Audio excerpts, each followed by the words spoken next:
Salut chers amis en Jésus-Christ et bon dimanche à vous tous. Grâce au Seigneur, nous sommes au 4e dimanche des Pâques ainsi que le dimanche des vocations. Nous méditons autour du thème Jésus, le berger des brebis de tous les gens. Dans la bergerie, il se pourrait qu'il y ait des brebis têtues.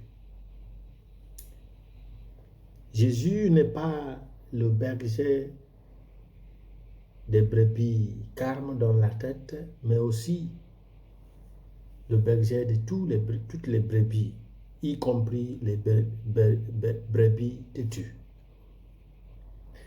Nous lisons du livre des Actes des Apôtres, chapitre 2, verset 14, 35 à 41. Première lettre de Saint Pierre, la première lettre, chapitre 2, verset 20 à 25, et l'évangile selon Saint Jean, chapitre 10, verset 1 à 10.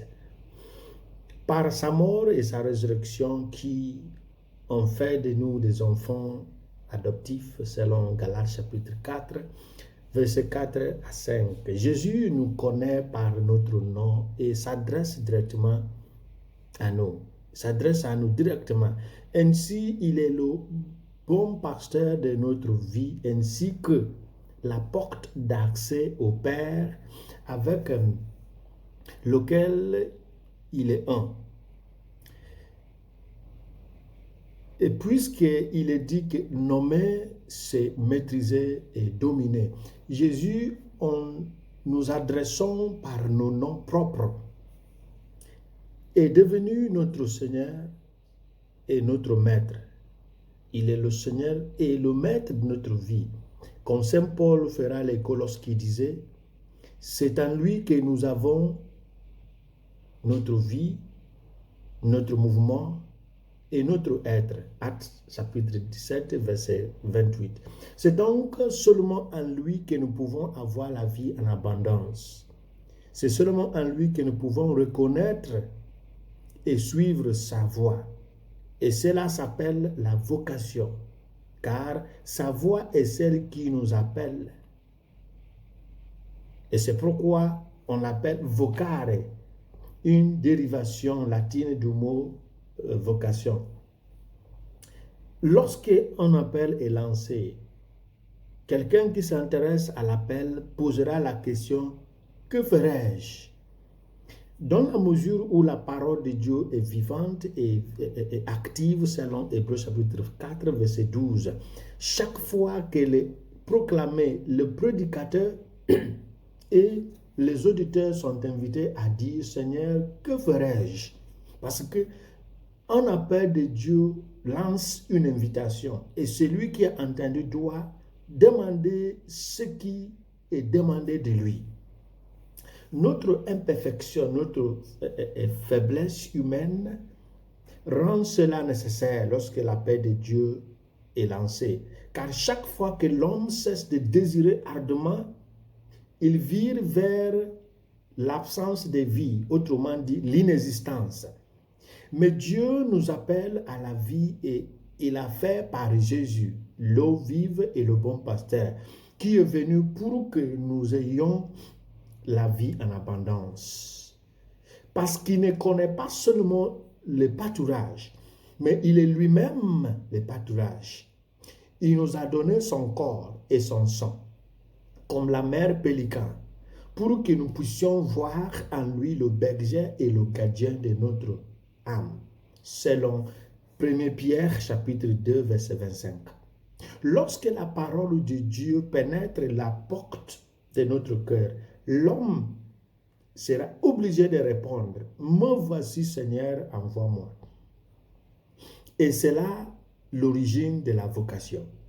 Vocation au mariage, à la vie consacrée, au sacerdoce pour l'évangélisation et la sanctification du troupeau de bons pasteurs. À nous de dire oui et à Dieu de lancer l'appel. Jésus, en tant que Dieu, est aussi notre Mashiach, ce qui signifie en hébreu le Messie et en grec Christos, le Christ. Aujourd'hui, Jésus est le bon pasteur. Il nous donne un exemple, celui de l'obéissance et de l'amour. Il ne paie pas le mal par le mal. Et cela est clair dans sa relation avec son troupeau têtu, qui ne laisse pas mourir de faim parce qu'il est têtu. En regardant vers Jésus, nous accédons à la guérison par blessure. Je dis guérison par la blessure. Et Hébreu a dit que Jésus a pris l'obéissance à travers la souffrance.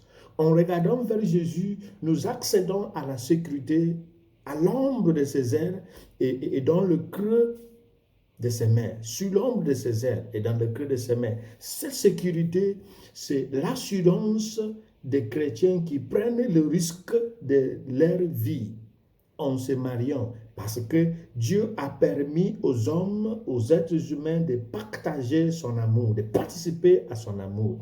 C'est ainsi l'assurance des hommes et des femmes qui répondent à l'appel à la vie consacrée et au sacerdoce, et surtout de ceux qui s'engagent dans les missions adestra et dans les zones difficiles, loin de leurs parents, loin de leurs proches, sans maîtriser la réalité du lieu. En effet, après avoir entendu la parole de Dieu ressuscité, nous avons demandé, mais que dois-je faire? Si nous suivons la direction du Christ, il nous accorde sa présence. Et cette présence est notre sécurité, car lui seul, en tant que porte de notre existence, peut permettre quiconque nous accéder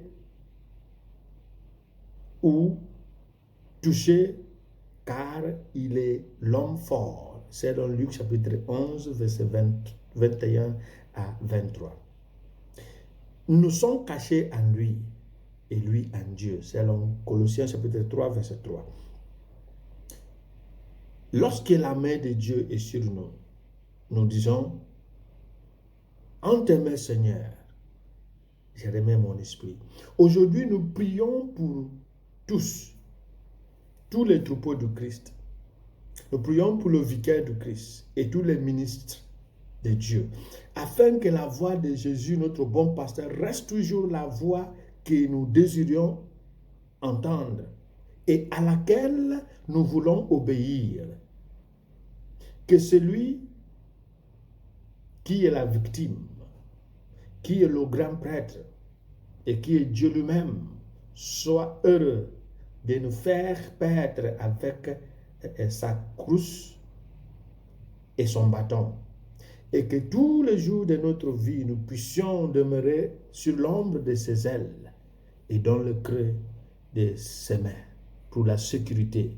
Parce que la vocation, ce qui signifie la réponse, doit être vraie et authentique lorsque nous répondons en celui et selon celui qui nous appelle, qui nous donne la grâce de pouvoir comprendre les exigences et le contexte actuel de chacune de nos vocations, qui nous fasse vivre en sa présence au nom du Père et du Fils et du Saint-Esprit.